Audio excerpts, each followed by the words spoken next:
With the rough highlighting finished, it was time to add some details. I take this model color buff and I paint over a lot of the feather texture. I wanted the feathers to be primarily white, so I start by going over the entirety of the face, but I will also end up going over most of the plumage with this. Because this is such a light color and the paint I was using was fairly watered down, I ended up having to go over this about 3 times before I got a solid color. But once I had done that, I take some of the flat brown that we had and I go over the lower little ring of plumage that I had added to create a little bit of variance. This I also decided to cover the head with, so it's kind of transitioning between this very light color and then this more intense brown. For this, I had a bunch of photos of owl bears and regular owls and was just playing around with different ideas for how to do the feathers.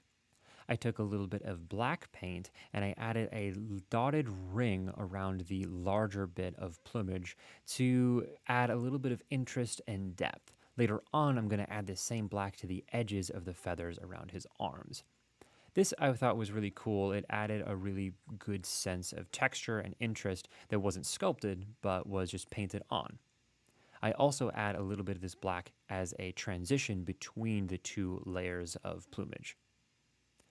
To try to create a little bit more unity with the miniature, I add some more of the brown around the hands, as well as a little pattern on the chest, the way that a cat or a dog might have a lighter bit of fur on his chest. This really helped take the colors that were around the head and make it not look like you took a bear and glued an owl head on it, but was a single unified creature. Here you can see I start adding the same white onto the feathers that are around the arms and a little bit of black onto the ends of those feathers. I then start painting the eyes. I wanted the little rings around the eyes to be that same dark brown that we had added earlier on. So I paint the entirety of the eyes that just because it was a lot easier. And then to paint the eyes themselves, I start with this fairly intense yellow color as a kind of backdrop for the eyes. I forgot to film the bottle of paint I was using, but this is just straight Vallejo watercolor yellow ochre.